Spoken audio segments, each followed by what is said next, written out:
este año el presidente Alberto Fernández envió al Congreso, a la Cámara de Diputados, un proyecto para crear un sistema nacional integral de cuidados. ¿En qué quedó ese proyecto? Bueno, hace poquitos días UNICEF, junto al equipo latinoamericano de justicia y género y otras organizaciones de la sociedad civil, llevaron adelante un seminario internacional justamente para hablar de políticas de cuidado.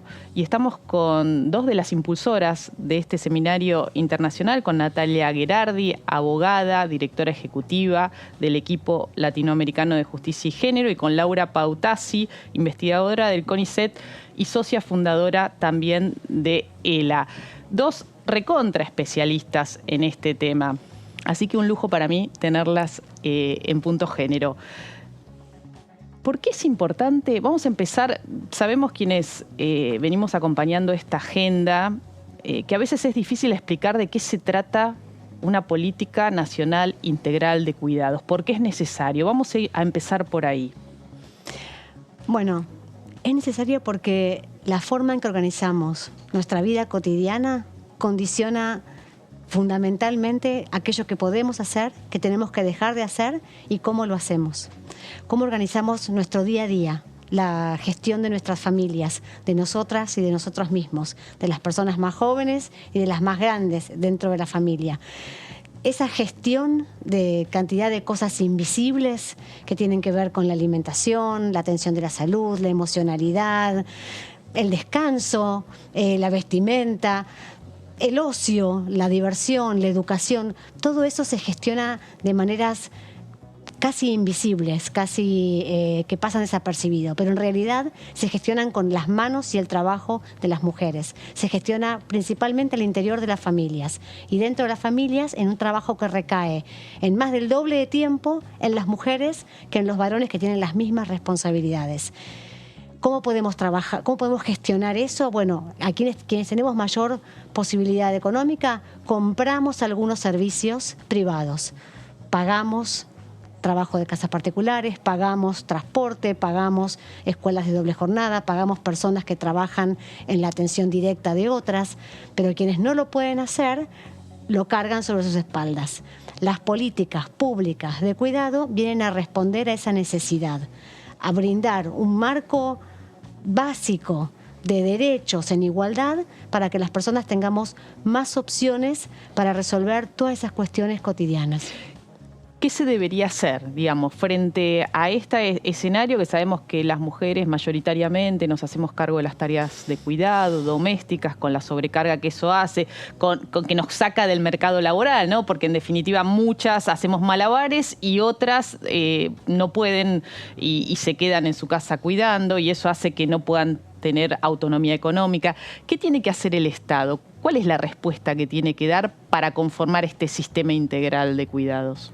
Bueno, en primer lugar hay que avanzar sobre la conformación de este sistema de cuidados, que es este proyecto de ley que está en curso. Pero además, el cuidado, además de ser un trabajo que lleva mucho tiempo, es un derecho humano.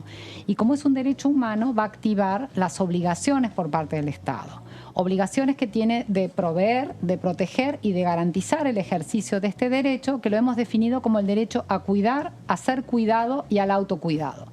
Entonces ahí el primer punto del Estado es poner precisión, en línea a lo que decía Natalia, precisión respecto a quiénes son los titulares del ejercicio del derecho al cuidado. No es un cuidado para que las mujeres cuidemos mejor, lejos de eso este ejercicio del derecho, sino precisamente se sitúa en la persona, y la persona como titular de este derecho a cuidar, a ser cuidado y al autocuidado es la titular. Por lo tanto, no está vinculada a disponer de un contrato de trabajo asalariado formal para tener ciertas prestaciones vinculadas al cuidado o un estado de necesidad. Lo que hace precisamente es desvincularlo. Entonces el Estado tiene que poner precisión respecto al alcance del derecho, pero además también proveer las instituciones, la organización, la literatura, y aquí por eso es importante una mirada feminista respecto a esta forma de organización de un sistema de cuidados. La literatura ha identificado 4 actores principales claves en el cuidado. El Estado es uno, los mercados, que es esta provisión que decía Natalia, del ámbito remunerado o no remunerado, donde se puede comprar cuidado, pero también están las organizaciones sociales y comunitarias y las familias.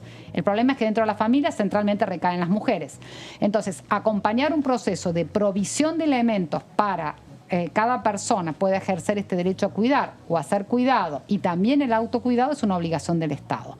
Pero también tiene que acompañar procesos de cambio cultural y también de redistribución de estas responsabilidades de cuidado, particularmente en los varones, en los hombres que históricamente no han cuidado y han eludido el cumplimiento de sus obligaciones en torno al cuidado. Vamos a recordar qué prevé el proyecto. Por un lado era la ampliación de las licencias, todo un marco de licencias que tienen que ver con, bueno, siempre que podemos lo recordamos, en el caso de las licencias por paternidad, en Argentina son igual que por mudanza, 48 horas, ¿no? Es como del tiempo más exiguo, ¿no? que se le puede dar a alguien que acaba de tener una criatura, ¿no? Y después adecuarlas al marco normativo de lo que han sido las leyes de igualdad y de identidad de género, etcétera. Pero, digo, por un lado la ampliación de licencias, ¿y después qué? La ampliación de licencias es un capítulo de la ley, que es uno de los que ha tenido mayor difusión porque de alguna manera es lo que se ve como más concreto, ¿no? Y pareciera también de gestión más inmediata. Se sale la ley, se aprueba la ley y al día siguiente cambia el régimen de licencias en la progresión de aumento de días, sobre todo para licencias de paternidad, que establece el proyecto. Parece lo más inmediato. Pero eso es solo una parte y además afecta a un universo relativamente pequeño de personas. ¿Por qué? Porque el empleo formal, como decía Laura, afecta hoy o involucra hoy a una parte pequeña de la población trabajadora. El proyecto mejora la situación de licencias para las personas trabajadoras, bajo la Ley de Contrato de Trabajo, también para las personas trabajadoras de la Administración Pública Nacional, e incorpora, y esto sí es novedoso, a las personas que trabajan de manera independiente, ya sea como autónomos o monotributistas, ¿no? Y da algo parecido a ciertas licencias con ciertas compensaciones económicas y demás. Esa es la parte, digamos, tal vez más tangible, claro, más fácilmente comunicable del proyecto y lo que ha trascendido más socialmente. Pero yo diría que si bien es un punto importante, no es lo más relevante, no es la apuesta por la transformación. En esa parte que es la creación del Sistema Nacional de Cuidados, diría que hay como varias partes. La primera genera o propone cierta claridad conceptual. Desde hace más de 10 años que se viene construyendo un acervo conceptual acerca de la definición del derecho al cuidado, algo que escribió Laura Pautasi en el 2007, pero que se fue tomando como parte de los estándares internacionales en diferentes momentos a lo largo de espacios de construcción de consensos regionales.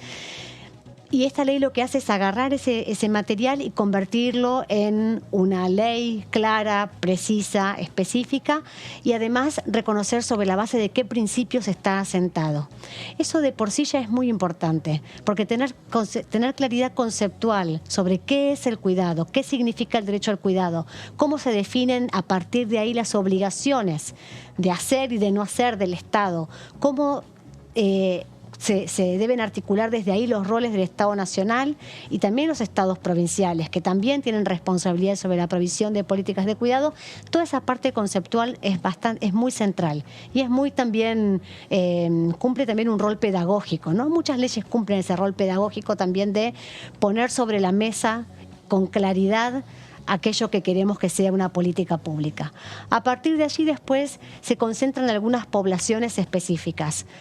Todas las personas cuidamos y recibimos cuidado y nos autocuidamos o debiéramos disponer de tiempo y de espacio para cuidarnos a nosotras mismas.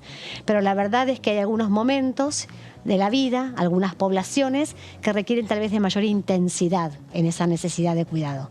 Sin duda en la primera infancia, también hacia el final de la vida y un poco de la mayor expectativa de vida, la forma en que se llega al final de la vida, y también lo vimos muy claramente con la pandemia, se agravan y se se requieren más cuidados distintos, pero más cuidados hacia las personas mayores, personas con discapacidad que pueden requerir mayores apoyos para facilitar el ejercicio de su autonomía a lo largo de su vida, para que también sean personas cuidadoras, aún personas con discapacidad. Digo, esas son las poblaciones especialmente enfocadas respecto de las cuales se proveen algunas políticas en especial. Y después se trata de un proyecto que se propone mostrar y poner en valor la necesidad de articular esos 4 grandes actores del sistema de cuidados: el Estado, el mercado, la comunidad y las familias, recordando que en el ámbito comunitario, y también lo vimos claramente en la pandemia, fue donde se resolvió una parte importantísima del cuidado, ¿no? Reconocer el valor de ese trabajo, reconocer la importancia de formalizarlo en la medida de lo posible, remunerarlo. ¿Y quién de lo alguna paga? manera y O demás. sea, porque la pregunta es, me pareció un dato interesante de esta publicación que ustedes sacaron para este seminario internacional, que tiene que ver con la generación de empleo, ¿no? Lo que significa, porque uno dice, bueno, ¿y quién se hace cargo? Yo me hago cargo en mi casa, o contrato una empleada, como decías vos, o mando a una escuela con doble escolaridad, o a una jardín de primera infancia, ¿no? De acuerdo a las posibilidades de cada familia. Y después está la cuestión de los adultos dependientes que necesitan y todos esos malabares en torno a si hay un geriátrico o la familia, la cadena de familia que se hace cargo. Ahora, cuando Natalia enumeraba las distintas poblaciones foco, ¿no? O por lo menos que requieren más cuidados, uno dice, bueno, ¿y en un sistema integral de cuidados, quién se hace cargo? ¿Quién paga esto? ¿De dónde sale el dinero? Sí, ahí es un tema súper importante porque tenemos que pensar que este es un sistema de cuidados en igualdad federal. Y ese es el primer desafío de cómo articulamos todos estos actores en el marco de un Estado federal, donde las provincias tienen algunas prestaciones de cuidado ya establecidas, algunas han ampliado, por ejemplo, sus regímenes de licencias en algunos casos, o algún otro tipo de prestaciones que están vigentes. Bueno, ¿cómo se articula ese sistema? Ese es el gran desafío. En términos de financiación, por eso es que es importante que este es un proyecto que establece un orden público respecto a la adhesión y la incorporación del sistema de cuidados en igualdad.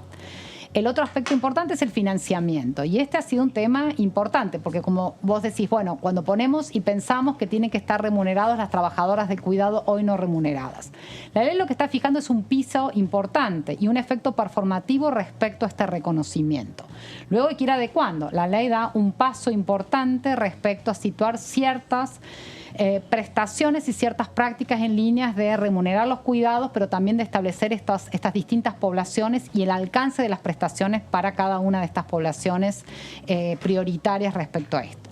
Ahora, el financiamiento previsto por la ley es el financiamiento inicial, y eso, como siempre, esperamos que sea el primer piso mínimo, pero que esto vaya construyendo en una línea, que va a estar a partir de un financiamiento establecido por el Ministerio de Obras Públicas, que ha comprometido un 8% de financiamiento para el sistema de cuidados. ¿Y esto sería ese dinero para construir, por ejemplo, más jardines de primera infancia o, digo, más infraestructura?